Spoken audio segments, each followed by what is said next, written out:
Welcome back. We're in Cape Town today and we're talking We Are Africa. Hashtag We Are Africa is Africa Month, and we want to know what that means to you, how you can contribute to reclaiming that Pan-African identity that's always been ours, and how can we learn more and more about each other and start this healing process across the continent about us as Africans, wherever we may live. Okay, so we've got an audience here, and don't forget, you at home at Morning Live SABC, hashtag We Are Africa, hashtag TNA Biz Brief. That's where you can send your questions, and we'll put them through to our panel. But let's start here, though, at table number 9, where we'll find Benny Bansi. Table number 9. Okay, there's Benny Bansi. What's your question, sir? This? You have it before you, actually. Oh, yes, I know. This is just to make sure that you ask the same question.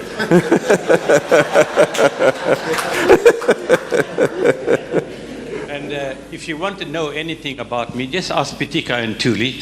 We have been comrades and friends and in the same organization for donkeys of years. Okay, we're not going to hold that against you. Okay. I'm speaking Yes. on behalf of a movement. Do you want to put your microphone closer to your mouth? I'm speaking on behalf of a movement that we have just launched called the Tsubukwe Biko Warriors. It's a cultural and educational movement for political liberation in the continent of Africa. I have been a Pan-Africanist and a member of the PAC and a follower of Tsubukwe for about 60 years, quite frankly. I edited a Pan-Africanist journal that Pitika can tell you about called Ikwezi for a very long time. I still have. We have just recently put out a T-shirt, and I want to describe to you the words on the T-shirt. Can you just hold it up for me, please?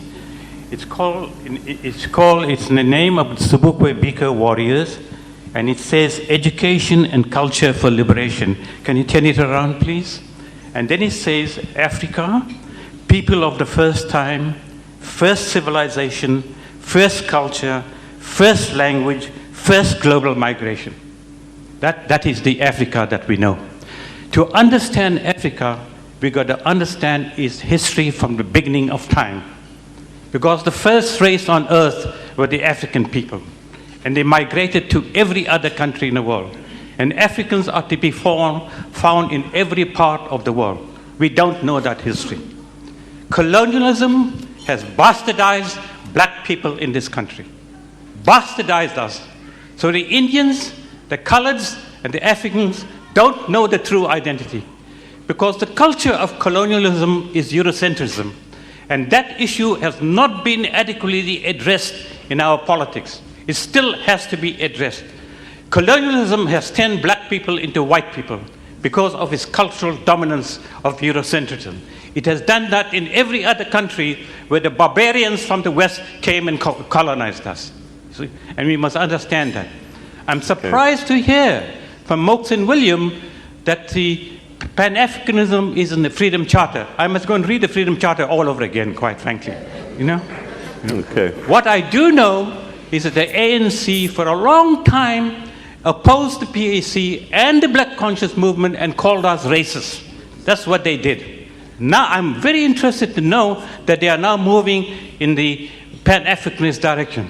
The twists and turns and the zigzags of the ANC amazes me. But it's nice that they are going in that direction, quite frankly. Okay. Yeah. Thank you very much indeed.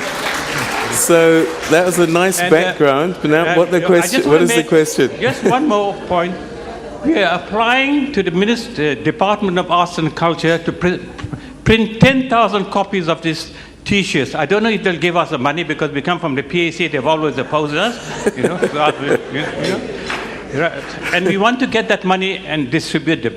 And Minister, you can speak to Pitika. He can give you my full history. Okay. All right. So I think at the end of it all, there's a funding issue. But if you could comment on some of the thoughts that he raised. Well, I think what we need to say is that it's good to have many voices, one message. And the gentleman here would helped himself much to understand, long before the formation of the PAC, a man called Pixliga Isaka Seme, who preached Pan-Africanism, who went on to be the president of the African National Congress. So it's not true. It can't be true what he says that the ANC has all of a sudden. If you look in the conference of the ANC 1923 itself, and the Bill of Rights, African Bill of Rights adopted in that conference, going even further than that, in 1943, the African land claims would tell you about Pan-African. What we were saying is that you need to go beyond color line. What W.E.B. Du Bois said as long ago as 1900, that we've got to confront this scourge of color line. That's all what the ANC is saying. It hasn't changed. It's the same African National Congress. The point we're making here is that let's go beyond those semantics. Let's address the issue of our people throughout the continent and say to them that their unity is imperative for humanity, because it's African. I agree with you. This is the cradle of humankind, Africa. And therefore, because of the position we find ourselves in, let's use that to be the light. That is why the involvement in projects like Timbuktu in Mali by South Africa and South Africans continue to this day, because we understand that whether we are in Dakar, whether we are in Lusaka, whether we are in Cairo or Cape, you are Africa. Let us build this thing. Now, government has never been sectarian. If there's a good project on the table, Biko, Sobukwe are leaders of our people, or our leaders. There is no question about that. And what I'm appealing is that let's go beyond that. Let's get into the program now and say, how do we programmatically realize the dream of our forebears? All right, fantastic. You'd like to comment? Yeah. I think it would be very good for Benny to remember one thing, that both the ANC and the PAC were broad churches. That communists, the Trotskyists, that Africanists, the chauvinists. Did you see? The ANC started as South African native in the Congress, but they changed from South African to African. So in other words, as the minister says, many voices but one message. How we articulate that message, we shouldn't at least lose that perspective. All right. Very quick comment.